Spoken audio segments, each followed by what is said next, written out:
দর্শক আসসালামু আলাইকুম।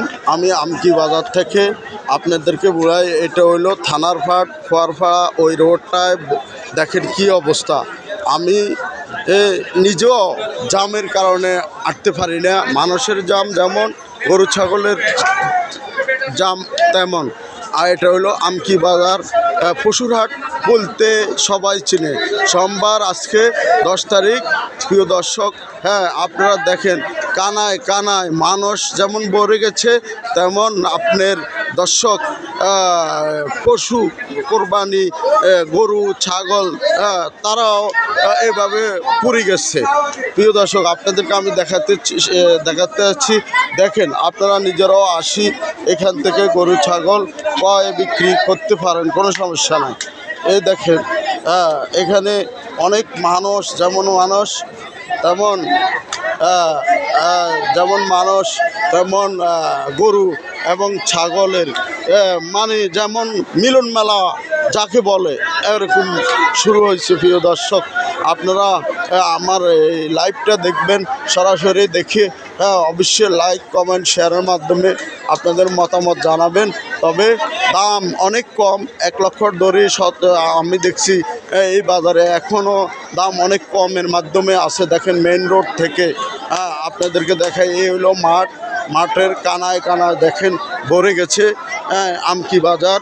দেখেন কি অবস্থা, মানুষ যেমন মানুষ তেমন কোরবানি, পশু গরু ছাগল আপনাদেরকে যে ভাষায় বলি না কেন, দেখেন আমি আপনাদেরকে বলি বুঝাইতে পারবো না যে পরিমাণ মানুষ আর যে পরিমাণ গরু ছাগল এখানে মানে মাঠে রাখালেরা বলেন, গৃহস্থ বলেন, কৃষক বলেন, তারা নিয়ে আসছে। এখানে আমাদের প্রাণপ্রিয় একটি বাজার, পুরনো ঐতিহ্যবাহী আমকি বাজার, পশুর হাট নামে চিহ্নিত এই বাজারটা। দর্শক, যদি আপনাদের ভালো লাগে, হ্যাঁ অবশ্যই আপনারা শেয়ার করবেন, কমেন্ট করবেন, জানাবেন আপনাদেরকে কোন বাজার দেখাতে পারি। হ্যাঁ আপনারা অবশ্যই দয়া করে দেখবেন। হ্যাঁ আমি দর্শক এখানে বিদায় নিব, বিদায় নেওয়ার পালা। আমি চলে যাব অন্য কোথাও কোনো বাজারে। ওই দেখেন দর্শক মেন রোড, ওই যে মেন রোড দেখা যায়, মেন রোড ওই যে দেখা যায়, কিন্তু মেন রোডের থেকে অনেক দূর।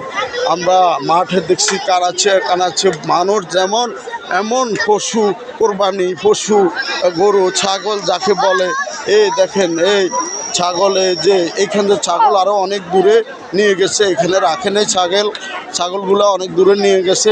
প্রিয় দর্শক, আপনাদের যদি ভালো লাগে একটু শেয়ার কমেন্ট মতামত জানাবেন, জানালে আমরা হয়তো খুশি হব। প্রিয় দর্শক, এতে অন্য কিছু চাই না, আপনারা একটা শেয়ার কমেন্টের মাধ্যমে আমরা যদি আরেকজনে দেখতে পারে, বিশেষ করে আমার প্রবাসী ভাইরা যেন এই আমকি বাজারটা দেখতে পারে, আমি এটাই চাই।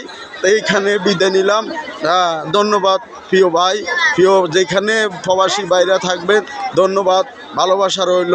ভালো থাকবেন, সুস্থ থাকবেন, আল্লাহ হাফেজ।